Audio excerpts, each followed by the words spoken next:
Shalom Bapak Ibu Saudara sekalian. Selamat sore, selamat berbagi dalam nama Tuhan Yesus. Dan tak lupa kami mengucapkan selamat tahun baru ya sudah berjalan 16 hari. Puji Tuhan, mari kita pujikan dengan kata pembakaran.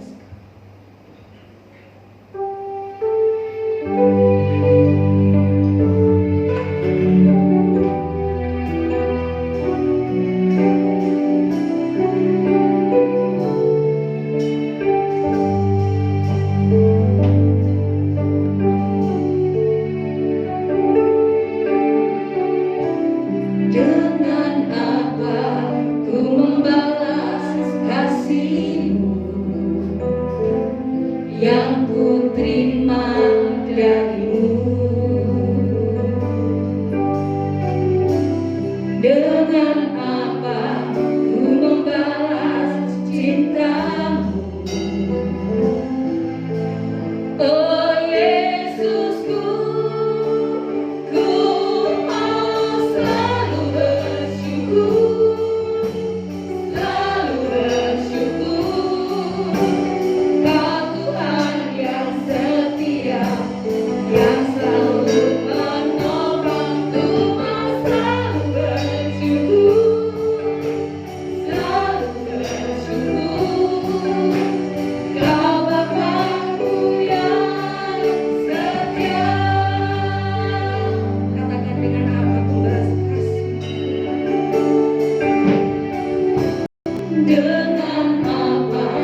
yang selalu menopangku selalu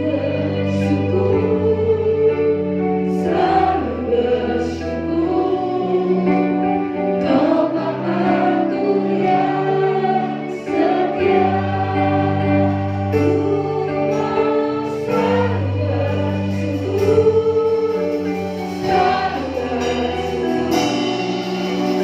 Kau Tuhan yang setia yang selalu menopangku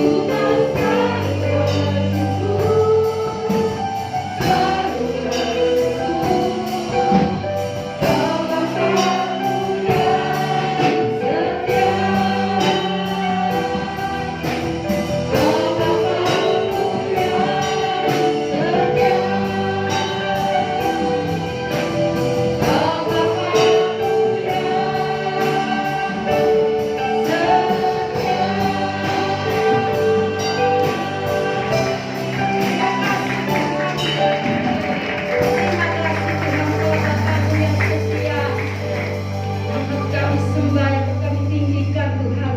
Kalau pada sore hari ini kesempatan yang indah Tuhan berikan kepada kami ini Tuhan. Ini suatu anugerah buat kami, suatu kemenangan buat kami Tuhan. Biarlah kami senantiasa dekat dengan-Mu Tuhan. Karena dekat dengan-Mu Tuhan ada ketenangan Tuhan. Walaupun apapun terjadi dalam kehidupan kami, pencobaan, masalah, sakit, penyakit Tuhan, kami hanya percaya kepada-Mu Tuhan. Kami penuh ucapan syukur atas kasih kemurahan-Mu, pemeliharaan sepanjang hari hingga saat ini Tuhan. Dan tiba saatnya Tuhan kami akan memuji, memuliakan nama-Mu Tuhan. Ya Tuhan, pimpin kami Tuhan. Berikan urapan yang baru Tuhan. Ada suasana surga turun di tempat ini Tuhan. Kami akan mulai ibadah pada saat ini dari permulaan pertengahan sampai akhirnya. Hanya di dalam nama Tuhan Yesus Kristus. Yang percaya katakan amin. Sekali lagi beri kemuliaan Tuhan kita. Haleluya. Haleluya. Haleluya.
sangat luar biasa. Silakan duduk kembali. Puji Tuhan.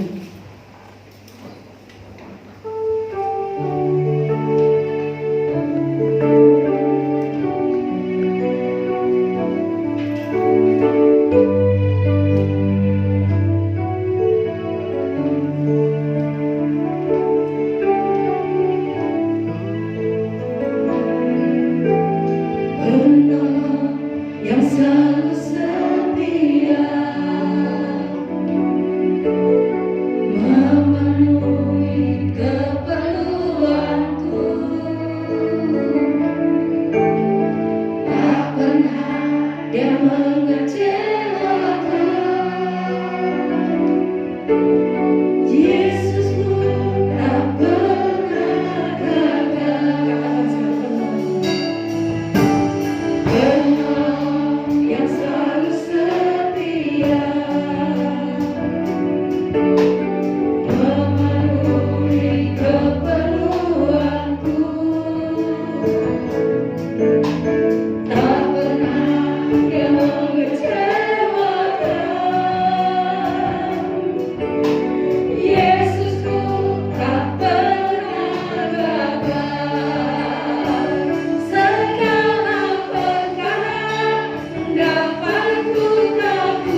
yang setia, penolong yang setia yang tidak pernah meninggalkan kami. Terima kasih Tuhan untuk segala kebaikan, untuk segala anugerah kasih setia yang selalu Tuhan nyatakan dalam hidup kami. Kami boleh ada seperti saat ini, semua juga oleh karena anugerah Tuhan semata. Terima kasih buat kesempatan yang Tuhan berikan. Kami sudah sampaikan puji-pujian, sorak-sorai syukur kami. Dan kami percaya setiap pujian yang keluar dari hati yang sungguh mengasihi Tuhan, maka pujian kami boleh menyenangkan hati Tuhan. Engkau hadir di tengah-tengah ibadah kami, bersemayam di atas pujian umat-Mu. Terima kasih buat kehadiran Tuhan. Kami hargai, kami hormati kehadiran Tuhan. Kami mau buka hati kami lebih lagi. Bahkan kami mau mengambil sikap seperti Maria, untuk duduk diam di bawah kaki Tuhan, menerima firman kebenaran yang sangat kami butuhkan. Mari urapi setiap kami ya Roh Kudus. Lembutkan hati kami. Beri kami hati seorang hamba, telinga seorang murid, sehingga setiap benih firman Tuhan yang akan ditaburkan sungguh boleh tertanam, berakar, bertumbuh dan berbuah di dalam kehidupan setiap kami. Hidup kami semakin diubah, bahkan iman rohani kami semakin didewasakan. Roh Kudus, melalui pula hamba-Mu yang terbatas, taruh pikiran dan perkataan Kristus pada diri hamba-Mu. Adalah Tuhan yang berkata-kata melalui mulut bibir hamba-Mu, sampaikan pesan Tuhan bagi setiap kami saat ini. Kami umat-umat Tuhan siap untuk menerimanya. Di dalam nama Tuhan Yesus Kristus, semua yang siap diberkati dengan firman Tuhan bersama kita berkata amin. Sekarang kembali Bapak Saudara. Shalom.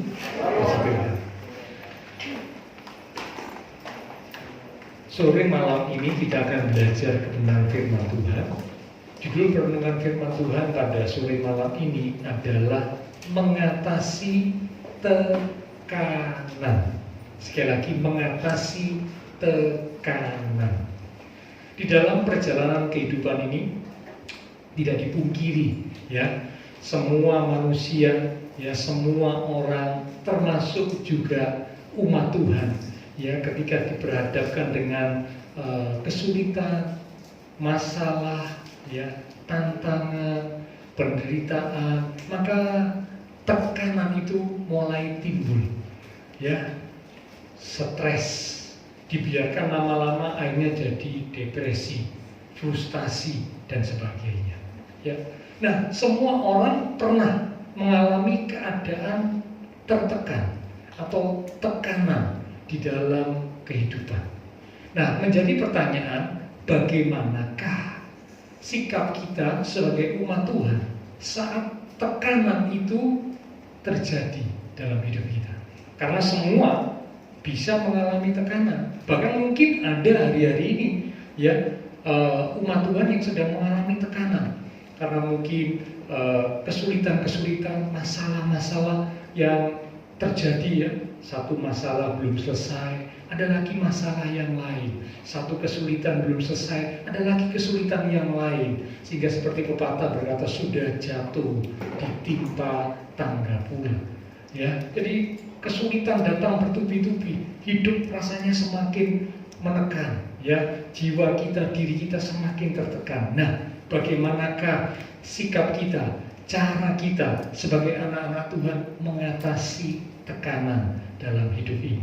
Ayo kita akan buka Alkitab dari kitab Mazmur pasal yang ke-42. Mazmur pasal yang ke-42 di ayat yang ke-5. Mazmur pada pasal yang ke-42 di ayat yang ke-5. Kalau Bapak Ibu Saudara menggunakan Alkitab buku atau Alkitab manual, itu di ayat yang ke-6, ya. Tapi kalau di Alkitab elektronik itu di ayat yang ke-5. Demikian firman Tuhan. Mengapa engkau tertekan, hai jiwaku, dan gelisah di dalam diriku? Berharaplah kepada Allah, sebab aku akan bersyukur lagi kepadanya, penolongku dan Allahku. Amin, ya.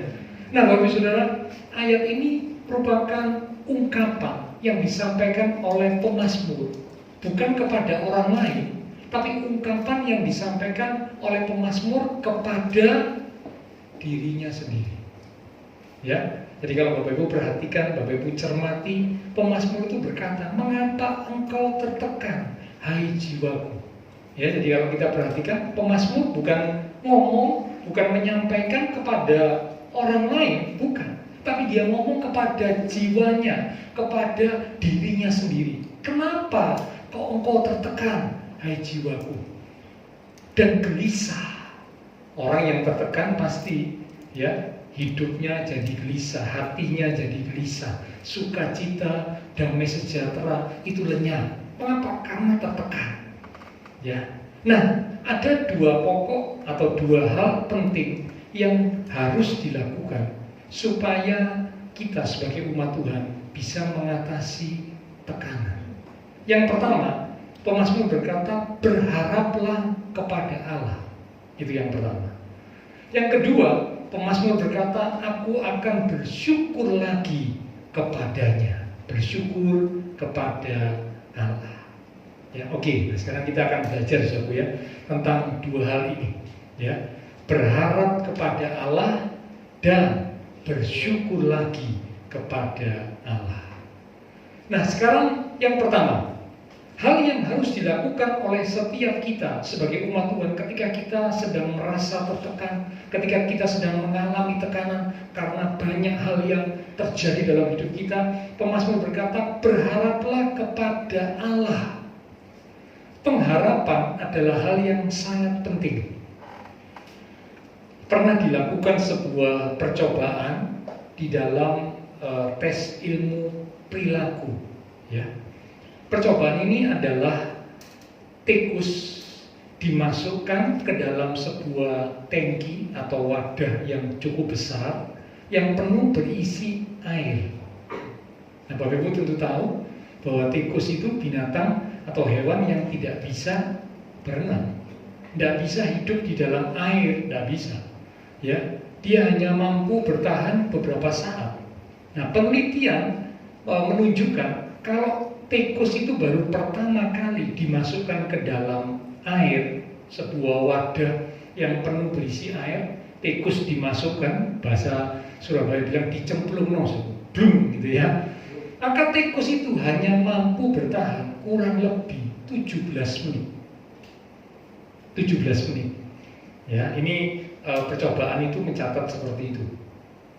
Nah, seekor tikus dimasukkan ke dalam tangki besar berisi air, lalu sebelum 17 menit, mungkin kira-kira 14-15 menit, tikus yang sudah berupaya dengan segala macam cara supaya bisa keluar dari air, tapi tidak bisa-bisa, diangkat, diselamatkan. Ya, setelah tikus itu diselamatkan, sebelum tenggelam, sebelum mati dia diselamatkan, lalu tikus itu dikeringkan, karena di air kan pasti basah. Dikeringkan, tikus itu kemudian dikembalikan, dimasukkan ke sebuah kandangnya tikus, lalu diberi makan dan kemudian dibiarkan bermain lagi. Ya, nah tikus ini pasti merasa senang sekali, dia terselamatkan ya dari pengalaman berada di air untuk pertama kalinya, ya. Sebelum dia benar-benar tenggelam, diangkat, diselamatkan, dikeringkan, dikasih makan, dibiarkan bermain. Wah, senang sekali.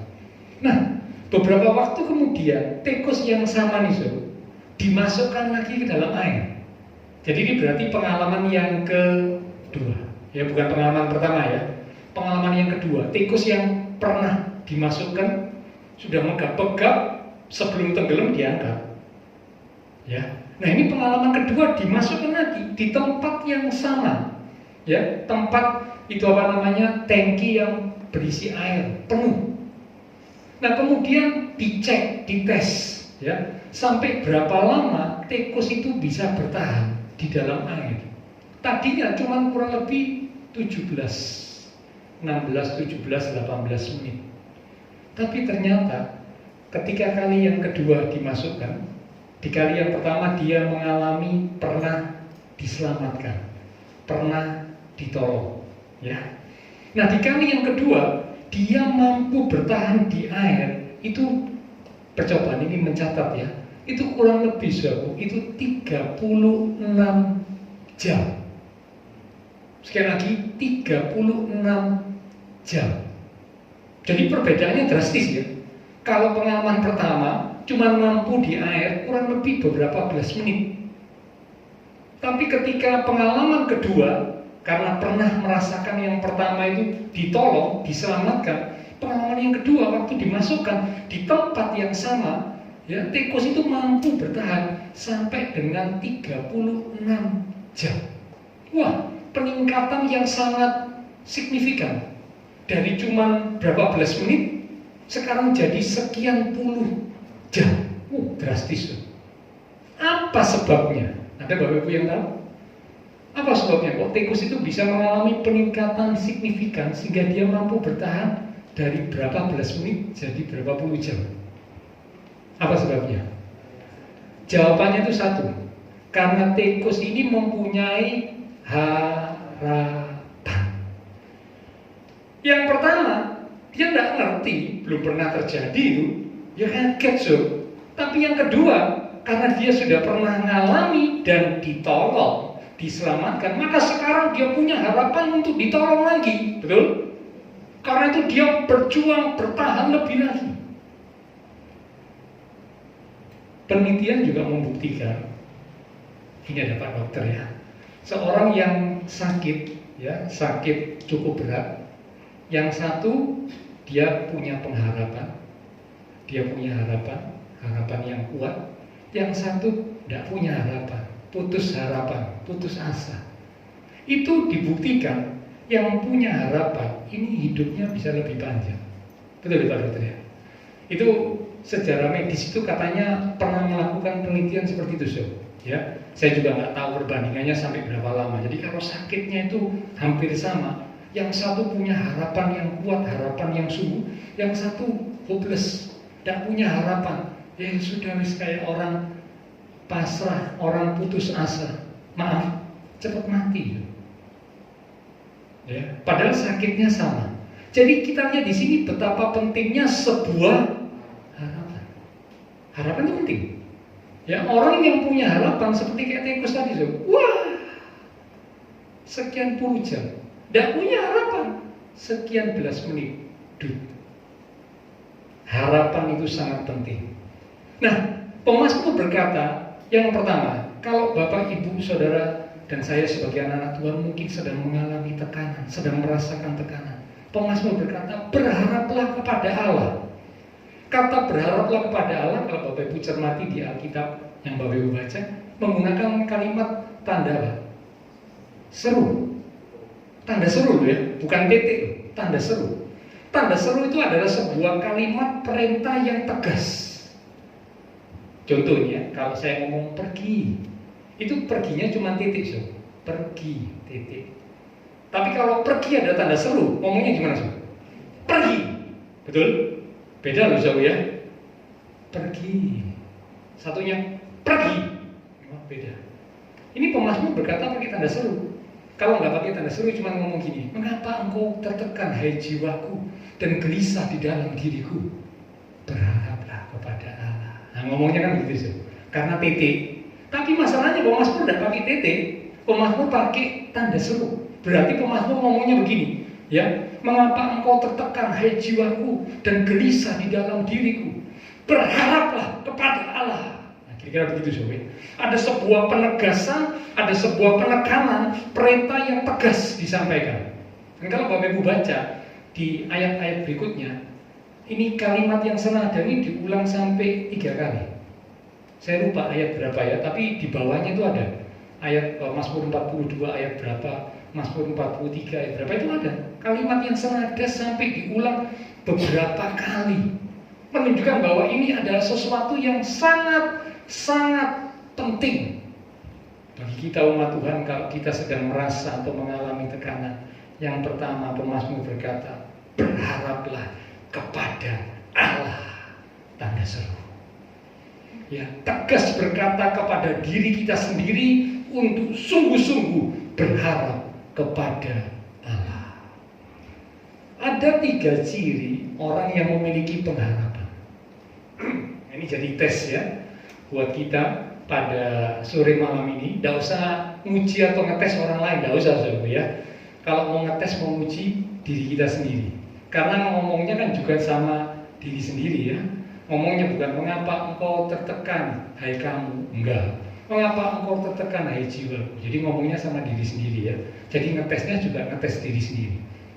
3 ciri orang yang punya pengharapan kepada Tuhan itu seperti apa?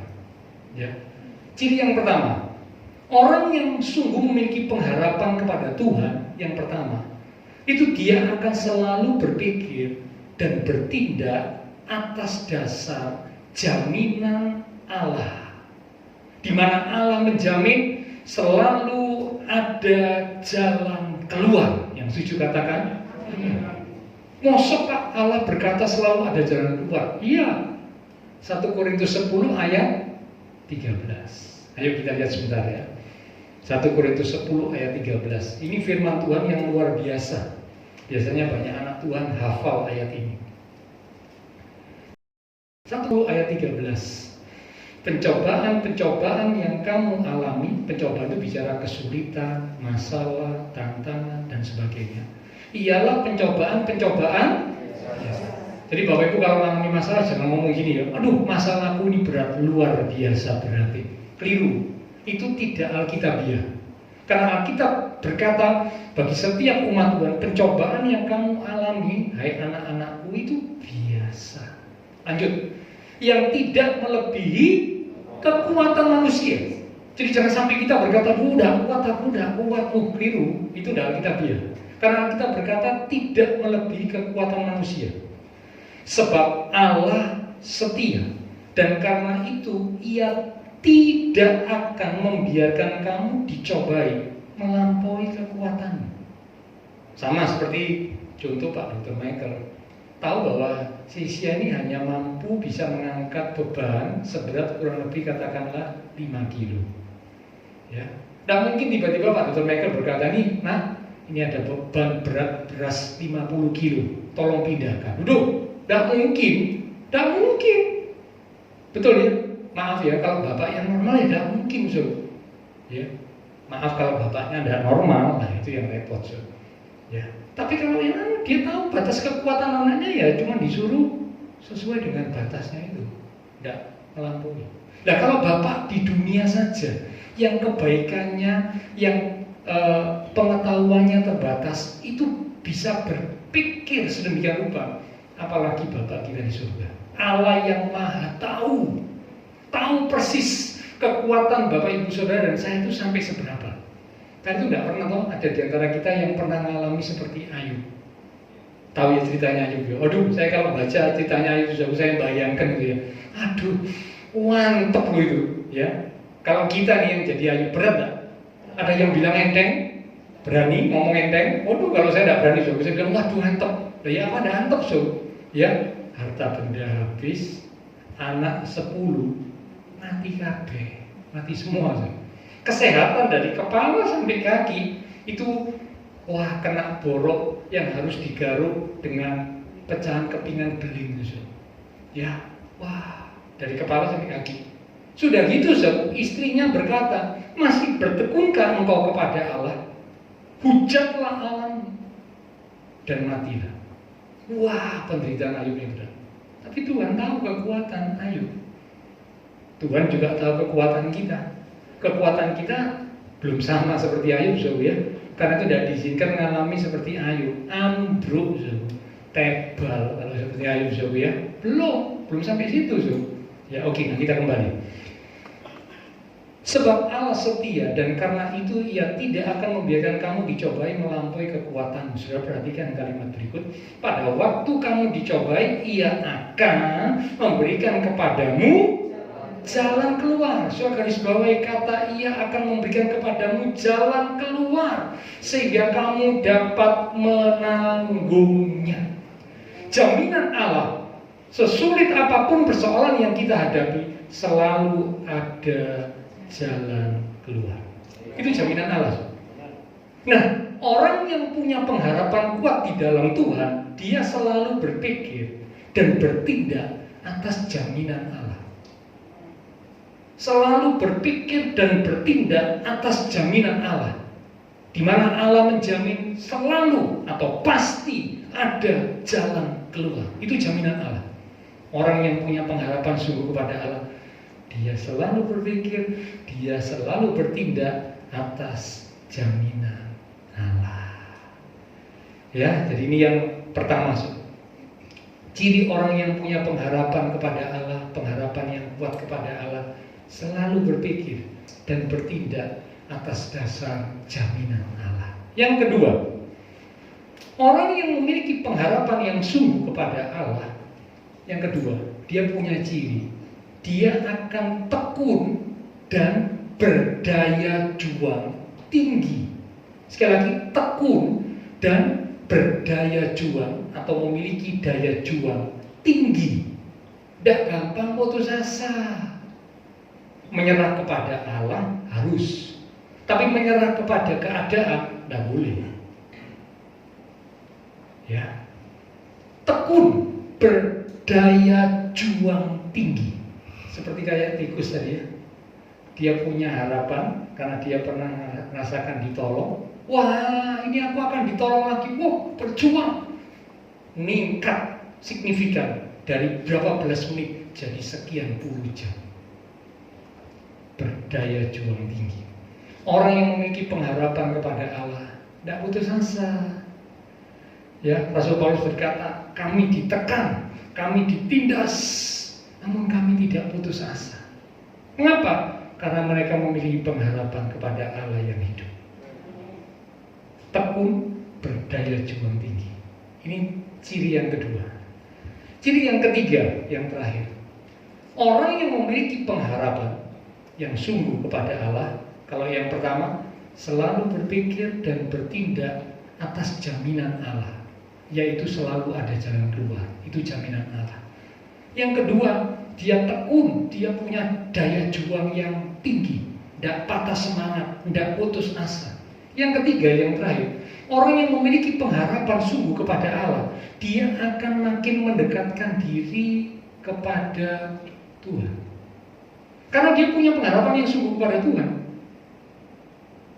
Dia tahu Tuhanlah satu-satunya andalan, satu-satunya harapan dalam hidupnya. Karena dia bawa dirinya, dia bahkan paksa dirinya untuk dekat sama Tuhan.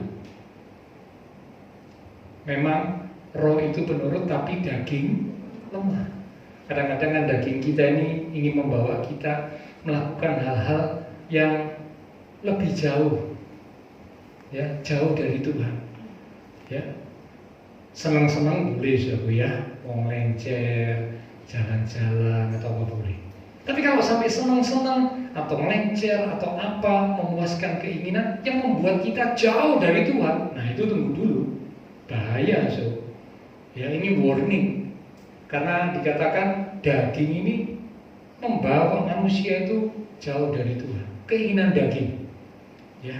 Nah, kita ada kalanya mungkin kita harus berjuang, mengalahkan, memaksa diri kita untuk dekat sama Tuhan. Mungkin kadang-kadang dalam hati, dalam pikiran ada rasa bosan ya, baca firman, doa, ibadah, aduh rasanya kok bosen. Tapi nih jalan-jalan pergi mall, gak bosen. Aneh ya. Nonton, gak bosen. Tapi saya percaya di sini tidak ada, di luar yang banyak ya. Kalau hobi apa gitu, gak bosen, gak pernah bosen, dikejar terus ya. Tapi nih berhubungan dengan Tuhan, dekat sama Tuhan, oh gak, males. Wis minggu ini tak absen sih, tapi di sini tidak ada, di sini tidak ada yang aku katanya. Ya, wis minggu ini tak absen sih, wis sorry ya Tuhan kan ngerti ini waktuku ngelenceng, waktuku jalan-jalan, waktuku ini, sorry ya Tuhan, minggu depan kan masih ada, tapi di sini tidak ada, sungguh tidak ada. Ya, nah, katanya Busam sana sini banyak ya. Nah jadi dia akan berjuang untuk makin membawa dirinya mendekat kepada Tuhan. Dia kalahkan keinginan dagingnya ya untuk tunduk dekat sama Tuhan. Karena pemazmur berkata, hanya dekat Allah saja aku tenang, daripadanya lah datang keselamatan. Ya, jadi ini 3 ciri. Nah, ini sekarang jadi tes uji gitu ya. Nggak usah menguji orang lain sekali lagi, ya, menguji diri kita sendiri. Kita ini termasuk orang yang punya pengharapan kuat kepada Tuhan atau enggak? Yang pertama, pikiran, tindakan, dasarnya itu jaminan Tuhan.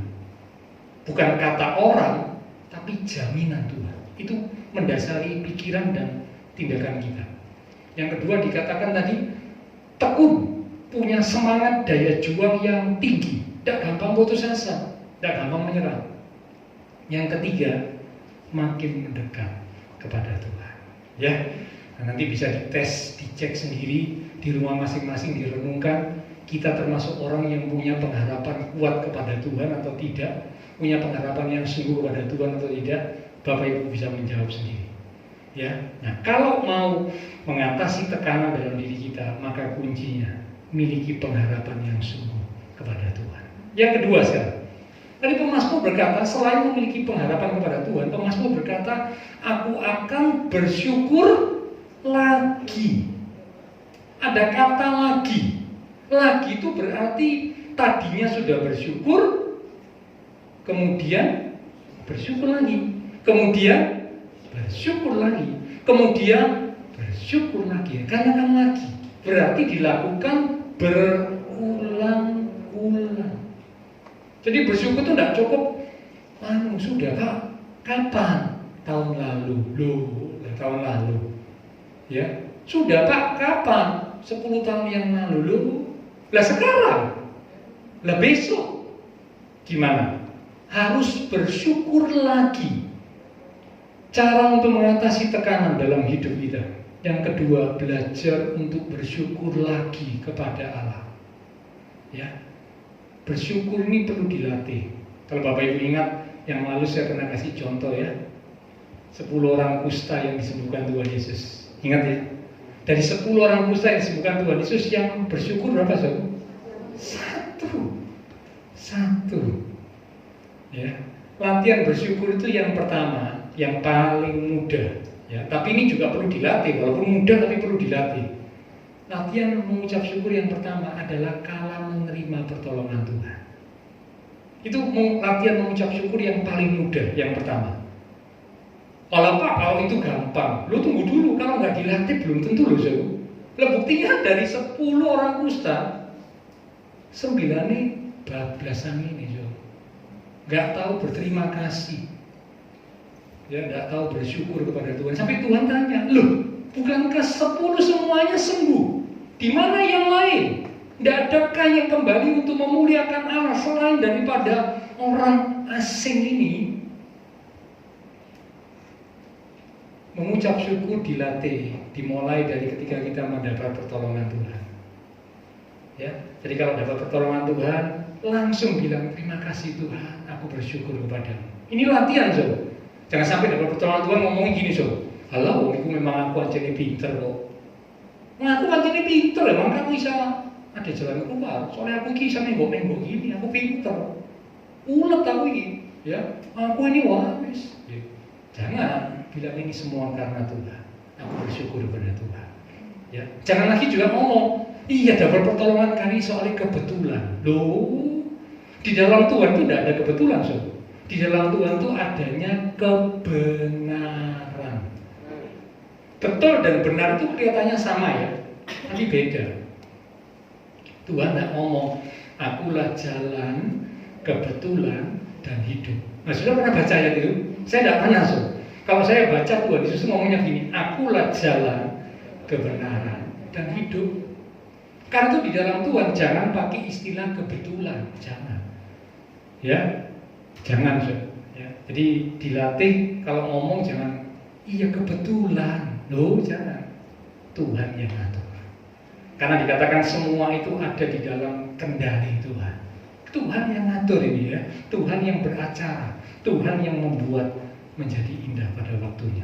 Ya, jadi dilatih mulai dari ketika terima pertolongan Tuhan. Yang kedua, setelah bisa mengucap syukur ketika menerima pertolongan Tuhan, sekarang yang kedua meningkat, so. Kapan Pak mengucap syukur? Mengucap syukur ketika keadaan biasa-biasa saja. Biasa-biasa wae. Contoh, listrik nyala. Biasa nggak, Sob? Ya biasa. Tadi pagi listrik nyala. Kemarin listrik nyala. Minggu lalu listrik nyala. Listrik nyala itu biasa. Loh iya toh? Tapi ada enggak yang bersyukur kalau listrik itu nyala? Saya kadang-kadang lupa, Sob. Bahkan sering lupanya, Sob. Listrik nyala ya tak anggap biasa. Betul. Tapi baru bersyukur kalau listrik mati cedung. Genteng ini kok nyala-nyala. Nyala sebentar. Syup, belum lagi, waduh. Ditunggu lagi, nyala lagi sebentar. Syup, belum. Saya pernah ngalami gitu, Sob, ya. Sampai saya sama istri bilang, waduh ya lama suwe wis. Ya nyala mati, nggak tahu sampai 3 kali, 4 kali. Waduh, ini rupanya ini apa, kabel atau tiang atau apa ini ada gangguan ya. Dinyalakan mati lagi sampai berapa kali. Bener, Sob. Ya, sampai kita mau tidur dan nyala-nyala, Sob, ya. Nggak tahu nyalanya jam berapa, tahu besok pagi bangun baru tahu nyala, Sob. Ya, begitu nyala langsung bilang, aduh terima kasih Tuhan. Bersyukur ketika keadaan biasa-biasa saja. Ini sulit loh, saudaraku. Tidak gampang ini. Lah, orang terima pertolongan Tuhan aja kadang-kadang belum tentu bersyukur. Tapi saya percaya sekali di sini tidak ada. Sana sini yang banyak. Ya. Bersyukur ketika keadaan biasa-biasa saja. Yang ketiga, ini puncaknya. Mengucap syukur ketika keadaan sulit. Waduh, ini yang paling berat. Setuju ya? Ada yang bilang mengucap syukur ketika keadaan sulit itu gampang. Aduh, kalau saya jujur saya ngomong, angel loh, Sob, ya. Angel itu, sangat angel, Sob. Ya. Nah, karena itu ayo latihan. Bersyukur ketika menerima pertolongan Tuhan. Selalu mengucap syukur. Jangan bilang ketepaan, jangan bilang karena saya yang hebat, jangan. Terima kasih Tuhan, Engkau luar biasa. Yang kedua sekarang dilatih ketika keadaan biasa-biasa saja. Oh, terima kasih Tuhan, listrik menyala. Terima kasih Tuhan, airnya keluar. Nah, kalau air tidak keluar sudah bingung. Kalau kelihatan cuma air ya, tapi tidak keluar bingung. So, mau cuci tangan ya, Pak? Lah iya kan? Oh, gampang Pak, pakai desinfektan. Oke, 1 jam 2 jam sudah bisa pakai desinfektan. Saya tanya kalau air tidak keluar 1 minggu, desinfektan terus, keluar kan badannya sudah punya. Tidak mungkin. Ya, ini kan ada sesuatu yang vital. Ya. Nah, yuk bersyukur. Dan puncaknya bersyukur ketika ada tantangan masalah kesulitan. Karena itu pemazmur berkata, aku akan bersyukur lagi kepada Allah. Ini yang kedua. Ucapan syukur itu membuat suasana jadi indah. Kalau Bapak Ibu tinggal bersama dengan orang yang suka mengucap syukur, suasana di rumah, suasana di kantor pekerjaan itu jadi indah. Dekat sama orang yang suka bersyukur, saudara jadi ikut senang, gembira, bahagia, indah, betul ya? Tapi kalau dekat sama orang, maaf, waduh, begitu ketemu lalu, ya, ketemu, saudara, papasan dari Adonis langsung pergi. Loh, kalau saya ketemu sama orang kayak gitu, sudah tak hindari. Lalu jengkel loh. Ini bukan sesuatu yang membuat suasana jadi indah, tapi gak enak ini ketemu orang kayak gini, aduh. Ya, sampai itu sampai salah satu Alkitab berkata lebih baik tinggal pada soto rumah daripada, nah sudah tahu lanjutannya ya. Saya tidak perlu lanjutkan. Suasana akan jadi indah. Ucapan syukur itu membuat suasana jadi indah. Ucapan syukur itu membuat hati Tuhan disenangkan. Israel bersungut-sungut. Salah satu ayat mencatat ketika Israel bersungut-sungut, turunlah murka Tuhan. Dengan kata lain, saya boleh ngomong, kalau kita tahu mengucap syukur, berarti itu sesuatu yang menyenangkan hati Tuhan. Bukankah kita rindu untuk menyenangkan hati Tuhan? Sampai dibuat lagu menyenangkanmu. Nah, bagaimana caranya menyenangkan hati Tuhan? Salah satunya dengan bersyukur. Tadi pujian berkata, aku mau selalu bersyukur. Wah, nyanyi wah enak saya. Selalu bersyukur loh. Selalu loh saudara ya. Berarti selalu itu wis ndak ono ngomele saudara. Tadi saya waktu nyanyi saya batin dalam hati. Apa iso ya aku ya. Saya bukan batin orang lain saudara, saya batin diri saya sendiri. Selalu selalu bersyukur. Apa ini saya? Waduh Tuhan, kadang-kadang gagal ya, sorry ya Tuhan ya, aku tak belajar lagi. Jadi nyanyinya itu tidak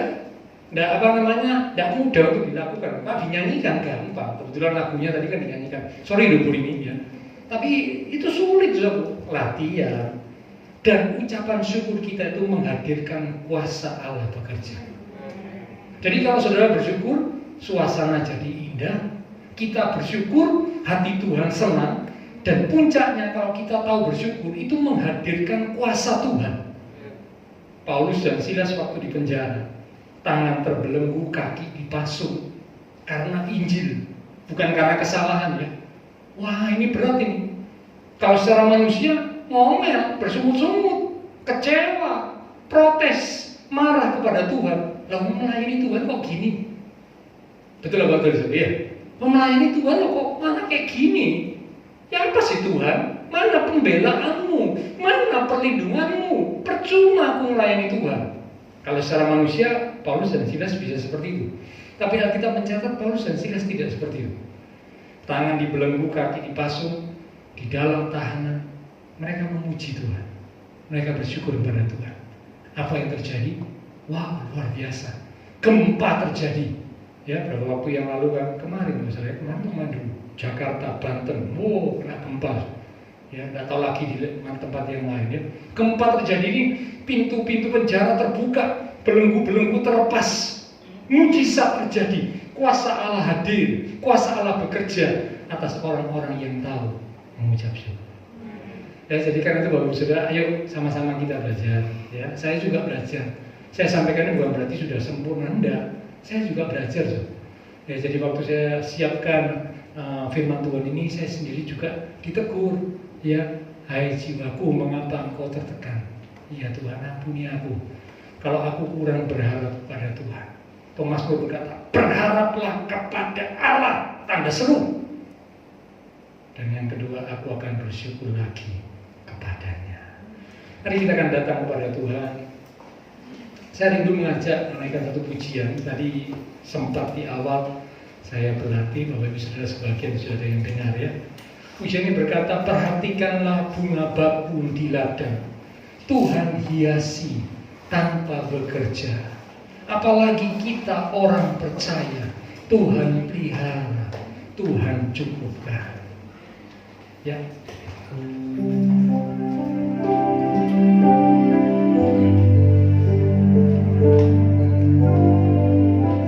Perhatikanlah bunga bakung di ladang, Tuhan hiasi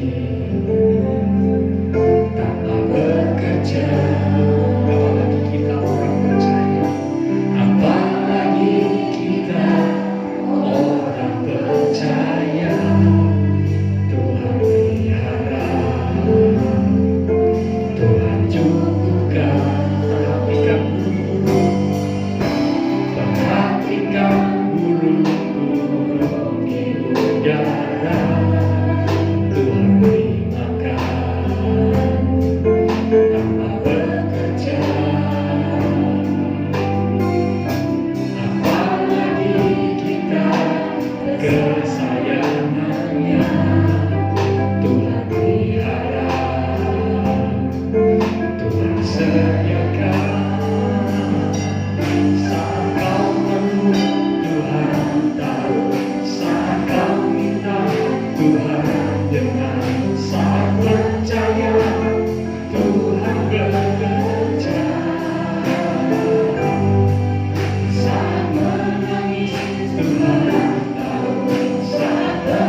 Saat kita minta sesuatu, Tuhan itu dengar. Kuncinya ialah ketika kita berharap dan percaya kepada Tuhan. Karena itu mari Bapak Ibu Saudara, di tengah kesulitan tantangan yang sedang dihadapi, jangan biarkan jiwa kita terus ada dalam keadaan tertekan. Mari katakan kepada diri kita, hai jiwaku, berharaplah kepada Tuhan. Aku akan bersyukur lagi kepadanya, penolongku dan Allahku. Dia Allah yang hidup, Dia Allah yang peduli kepada kita, Dia Allah yang sungguh mengasihi kita. Dan itu mari semakin melekat kepada Tuhan, jangan jauh dari Tuhan. Semakin bawa hati dan diri kita semakin dekat melekat kepada Tuhan.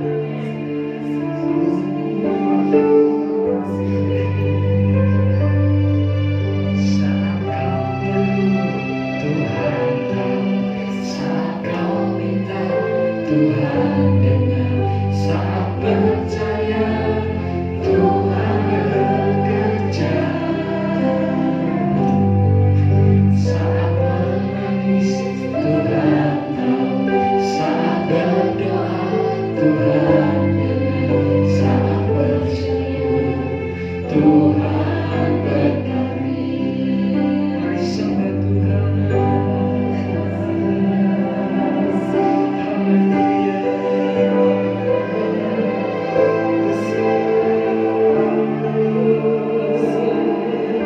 Kami angkat hati kami kepada-Mu Tuhan, karena kami percaya Engkau Allah yang peduli dan mengasihi kami. Tidak pernah Kau tinggalkan kami, tidak pernah Kau biarkan kami.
Ada satupun yang terjadi dalam hidup kami tanpa seizin-Mu Tuhan.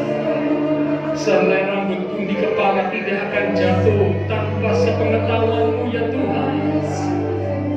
Begitu besar perhatian Tuhan terhadap kami umat-umat Tuhan. Karena itu apakah yang perlu kami takutkan? Apakah yang perlu kami khawatirkan? Kalau burung-burung di udara Tuhan pelihara, kalau bunga bakung di padang Tuhan hiasi, apalagi kami umat kesayangan Tuhan. Oh, kami percaya Tuhan, kami percaya sungguh Engkau mempedulikan kami. Engkau sedang mengerjakan sesuatu yang indah dalam hidup kami. Melalui permasalahan pergumulan kesulitan yang terjadi, Tuhan sedang membentuk dan memperbaiki Biarlah kami tetap belajar untuk terus berharap, bersyukur kepada Tuhan, menanti-nantikan Tuhan, meyakini bahwa pertolongan Tuhan akan dinyatakan tepat pada waktunya. Karena Allah selalu membuat segala sesuatu menjadi indah pada waktunya. Oh, haleluya. Biarlah kami pegang akan janji firman-Mu yang menjadi jaminan buat hidup kami. Firman Tuhan tidak akan pernah berubah. Firman Tuhan tidak akan pernah diingkari. Firman Tuhan pasti digenapi. Terima kasih Tuhan. Terima kasih Tuhan. Mari dengan bangkit berdiri bersama kita katakan sekali lagi. Saat kau perlu Tuhan tahu. Saat kau minta Tuhan dengar. Saat percaya Tuhan bekerja. Amin. Saat menangis Tuhan tahu. Saat berdoa Tuhan dengar. Saat bersyukur Tuhan berkati.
Terima kasih Tuhan, betapa besar kepedulian Tuhan atas hidup kami.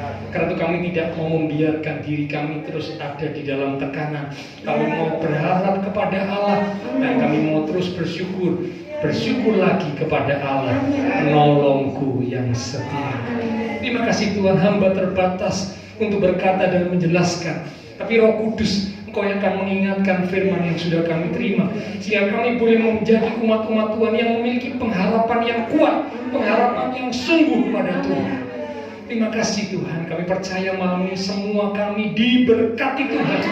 Terutama iman rohani kami semakin teguh, semakin kuat, semakin dewasa di dalam Tuhan. Kalau iman rohani kami diberkati, maka segala hal yang lain Tuhan juga akan cukupkan. Tidak akan kekurangan sesuatu pun yang baik. Itulah janji Tuhan. Terima kasih Tuhan. Terima kasih semua yang sudah melayani persembahan yang akan dipersembahkan, apapun yang dilakukan oleh setiap umat-umat Tuhan, karena mengasihi Tuhan, Allah sumber segala berkat akan memberkati kembali dan memakai hidup kami untuk boleh lebih lagi memuliakan Tuhan.